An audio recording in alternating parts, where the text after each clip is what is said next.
什么要考虑员工的家庭？我又不是他的婆婆，我主要需要考虑的是他能不能在他的岗位及时的给我交付结果。我又没有要求他周末陪着我出差，我也没有违反劳动法，因为那个时候疫情非常的紧张，我们必须要算着红码绿码出差，出了北京就不能进北京，所以连续出差50天是时间最合理最优化的方式了。那我比你大10几20岁，我也没觉得苦没有累，我有2个孩子，我没有觉得苦。你有什么资格跟我说你老公受不了了需要你回去？你要回去就回去，你要回去以后升职级涨薪的时候不要来找我，你可以不用承担重要的工作，但是你涨薪的时候就没有你什么事儿了。我没有威胁你，别人跟着我出差50天，我不激励，我不涨薪，你不觉得不公平吗？你男朋友打电话跟你要不要分手，跟我有什么关系？如果你这么在意你男朋友支持你不支持你，你辞职啊，我秒批，而且我根本没有义务去了解你哭了还是没哭，吵架没吵，这不是我作为主管该关心的事情。我不是你婆婆，我也不是你妈，我只关心这个结果啊。我们的关系就是雇佣关系。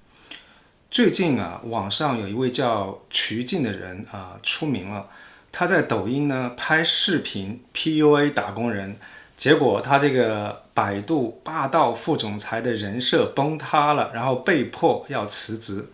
网上呢对于他的出位的言论有诸多的批评，然后各路人马现在都已经在口诛笔伐了。今天呢，艾生想带大家从职场的角度来聊一聊这件事情。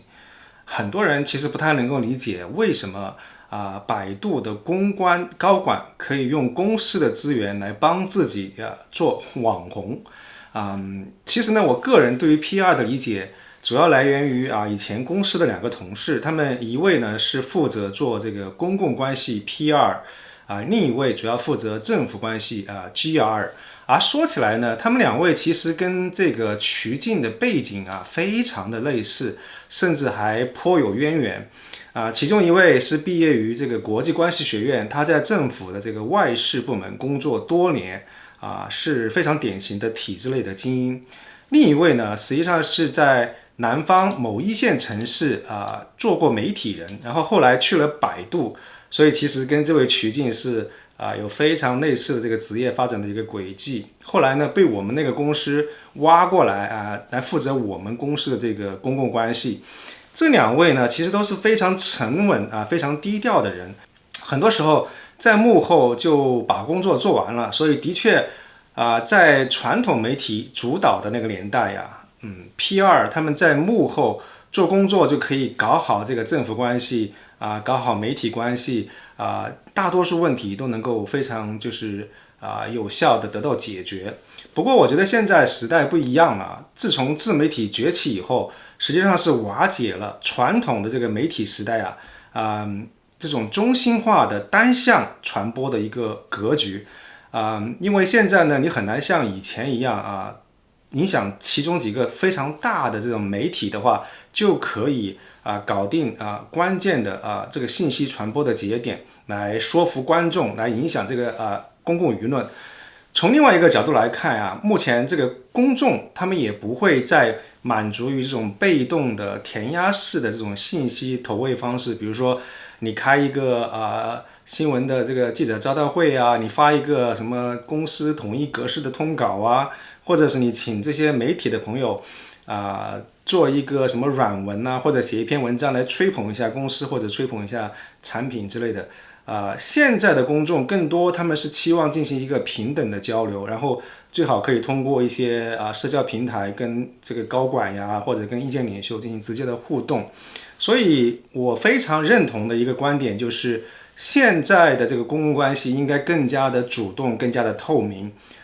所以这是一个大的趋势问题只是在于说应该是谁来主动走到前台去做这个网红。那我相信绝大多数的大公司他们都会在主要的社交平台有自己的官方账号。这方面的话杜蕾斯应该是以自己非常幽默风趣，以大胆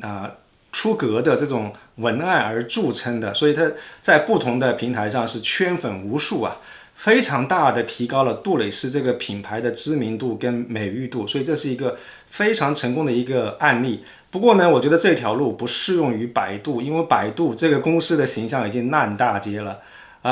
它的这个品牌实在太烂，我相信它很难做得起来第二条路的话呢，我相信就是现在非常出名的千万级别的这个大网红雷军他这个以他为代表的这些企业家呢，他们其实很多是非常有个人魅力的，然后他们如果能够向外界传达一个温和友善，然后关爱弱势群体跟社区这么一种正面形象的话，是能够非常大的帮他本人、帮他代表的这个公司来加分的。所以你看到这个小米汽车第一批客户来提车的时候雷军他是笑容满面，然后非常谦恭的亲自为这些提车的客户开车门。我觉得他这种场景、这种动作、这种画面是非常非常这个能够吸引眼球，也非常大的帮小米汽车、帮雷军本人加分，所以非常的赞。不过呢，这种策略，也不太适用于百度。李彦宏本人虽然他这个形象是不错的，但是呢，或许当年他有一次做公共演讲的时候，有一个小青年走上前台，然后拿出一瓶矿泉水，从头到脚兜头兜脸的跟李彦宏来了一个透心凉。我觉得从那一刻开始，李彦宏应该就会意识到，他虽然个人形象是不错，但是他的公众形象也跟百度这个品牌一样，一起烂了大街。所以这条路肯定对李彦宏也是走不通的。那接下来的话，我觉得第三个方向可以是选择一些公共形象比较好的、非常有影响力的这些行业的大佬，比如说AI 大神吴文达，比如说非常有传奇色彩的微软的这个高管陆琪，他们都曾经被这个百度招至麾下。但是呢，很可惜因为可能百度的这个企业文化真的有毒，他们留不住这些大神，所以他们也都分别前后脚离开了百度。所以或许是因为这些路都走不通，现在他们会想着说把瞿静这个人推出来，帮他打造个人品牌，因为看起来他的形象还行，然后又有多年的这个媒体的从业经验。或许 Robin 会觉得这个方案可行吧，我们猜测哈。不过呢，我个人觉得这并不是一个非常好的选择，原因就在于说瞿静他并没有技术的背景，没有行业的影响力，所以他的个人品牌与百度这样崇尚技术的一个互联网公司的这个品牌实际上是有落差，不匹配的。然后另外一点，从零开始要打造一个个人品牌，就算有公司资源加持，也成功的概率挺低的。何况瞿静他并不是百度的核心人物一旦离职，你前期所有的投入全部都打了水漂，所以这个还是要考虑一下这个因素。另外的话呢，从事件发酵以来，我们看到爆出的各种黑料以及百度公司内部的风评都显示瞿静本人他这个人品不是特别的好。所以如果他这个品牌做起来之后，其实还是会有很大的概率会翻车，所以这个风险依然是存在的。那我们姑且把所有这些考虑放到一边。那现在如果李彦宏他批准了这个战略转型的这个方向，然后接下来公共关系部门怎么样去操作呢？或者瞿静他到底做错了什么地方，导致整个事情搞得现在是一地鸡毛呢？我相信瞿静本人虽然他有传统媒体的工作经验，但是因为并没有从头开始去运营这个自媒体账号的经验，所以他肯定是需要学习的。这次呢，他选择了是一位在短视频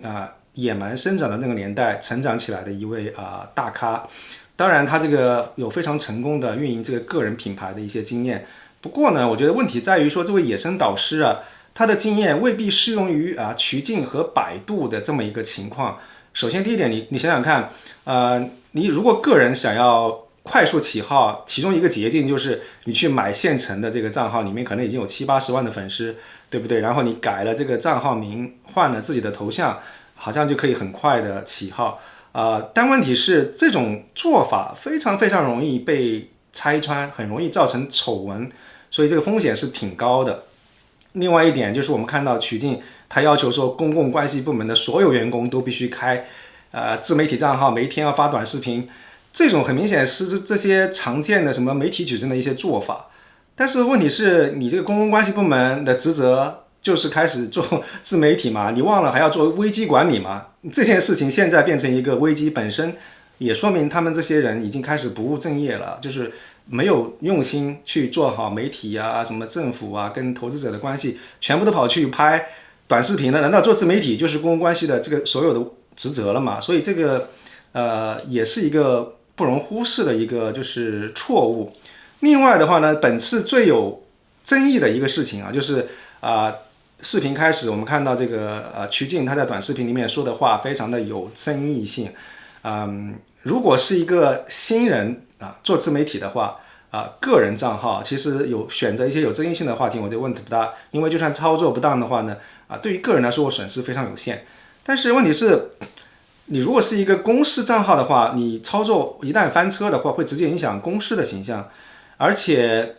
更可怕的是，你选择的这个有争议性的话题，很容易就被导向了对于公司的一个核心价值观的这么一个争议和质疑。我觉得这个事情是很可怕的，尤其在百度这个案例上面，百度本身就是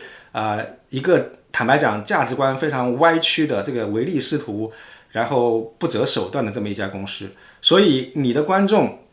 在你花了很多的钱，投入了很多资源，几百万的观众看了你的短视频之后，他们都一致觉得百度是一个非常可怕的公司。那你这个公共关系部门就成功的把自己变成了百度这家公司的公关灾难，这是一个弄巧成拙的非常典型的一个情况。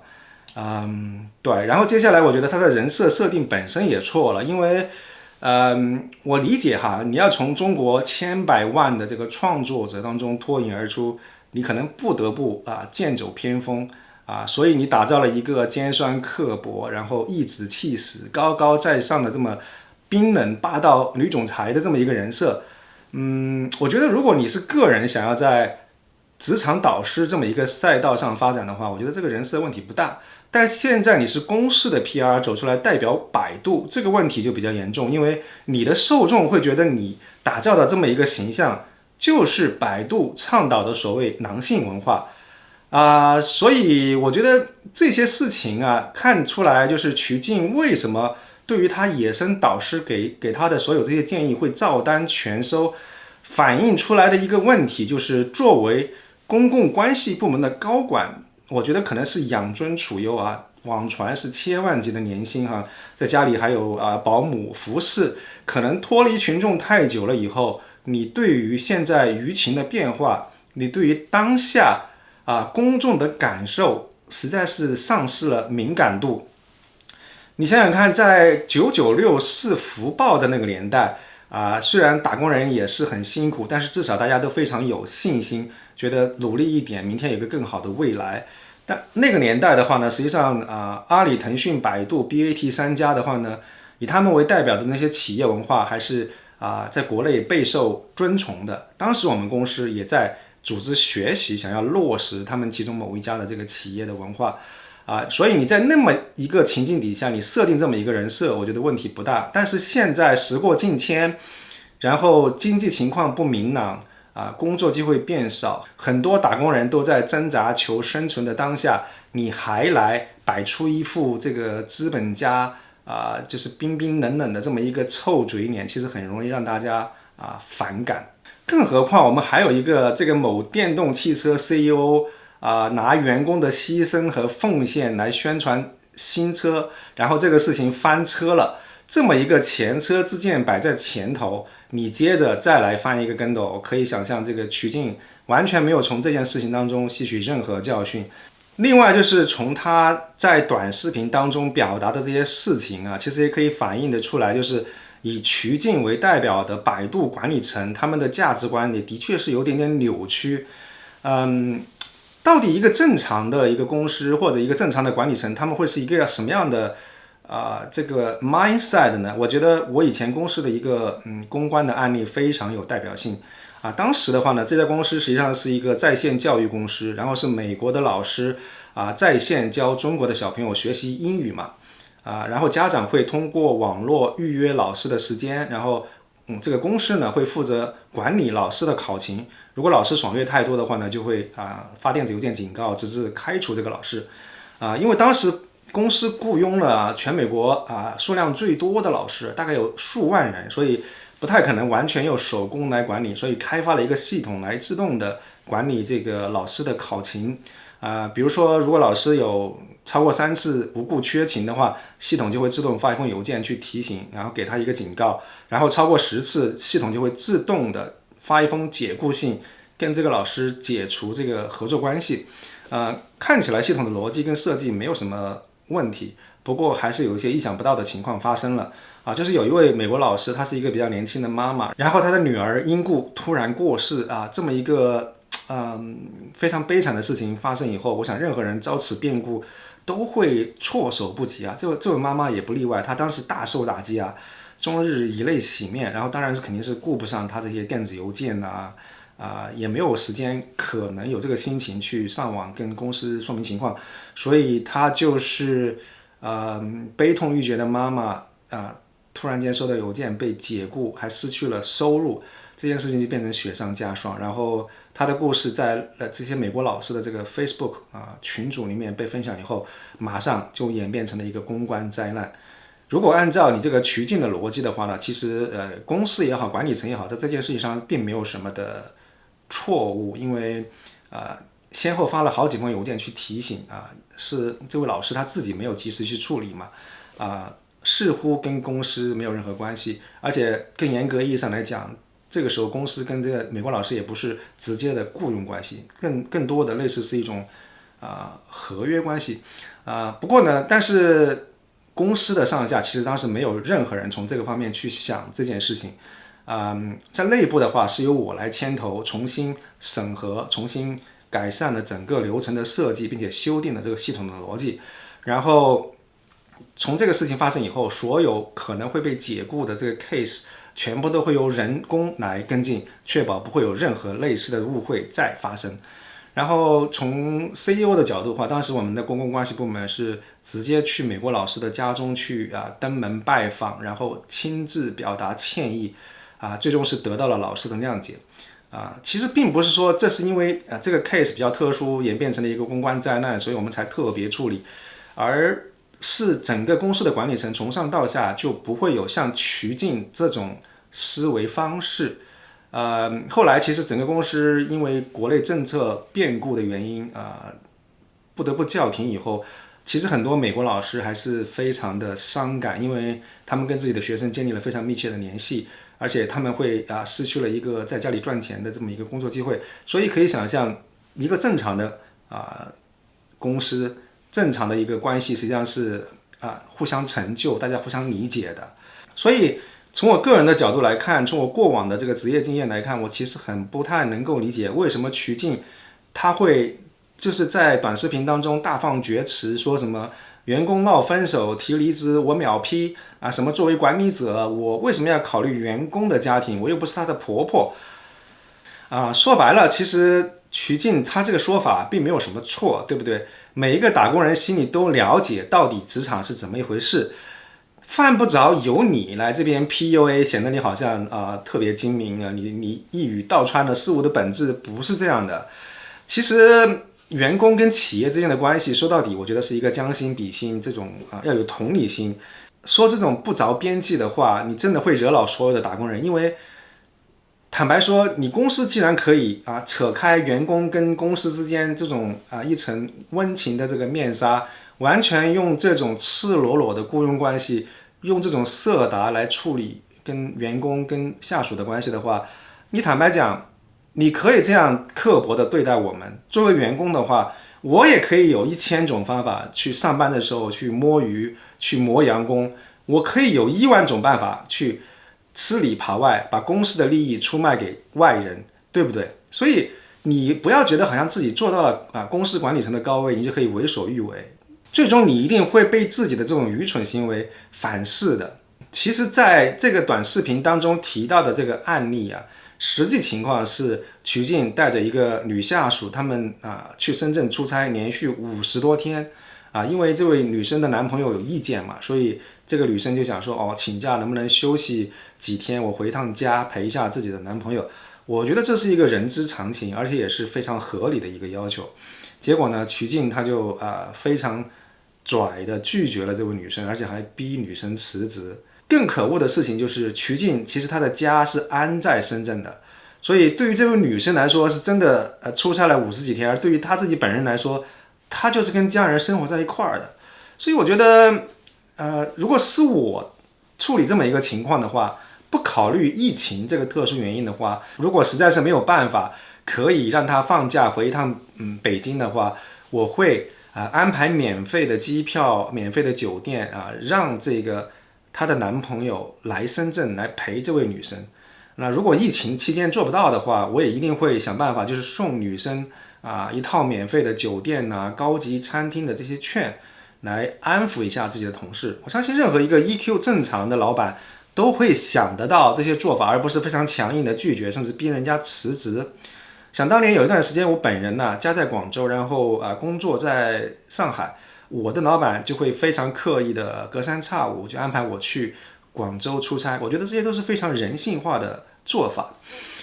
所以当我看到网上流传的一个短视频上面看到就是在百度的办公室，然后他们把南华早报的一个纸人挂在这个衣架上，然后瞿静在那边打小人的时候，我就一点都不意外看到这么一个情况。因为首先你做这种事情实在是太 low 了，其次这个办公室的现场视频被流传出来，也就表明现在你已经遭到反噬了。你的同事、你的下属在你被辞职的时候，他们觉得不但不会站出来维护你，反倒会爆你的黑料来打击你，这就是你自己非常刻薄对待自己员工跟下属的一个结果。你之前在自己的视频当中这么拽的说，你提离职我秒批，好，你现在出了这么一个丑事，你提离职，然后百度的高层也秒批，然后第一时间跟你切割，你不觉得这很可悲吗？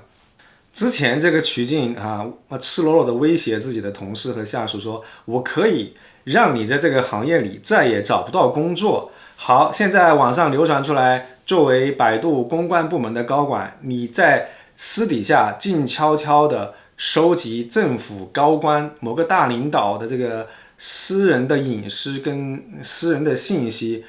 去收集他的这个黑料。你这个事情一旦曝光出来，我也100%肯定你绝对没有可能再在公共关系这个行业里面找到你的下一份工作。所以这就真的是印证了那句老话，天道循环，报应不爽。你所做的一切的这个罪孽都会像个回旋镖一样打到了你自己的身上。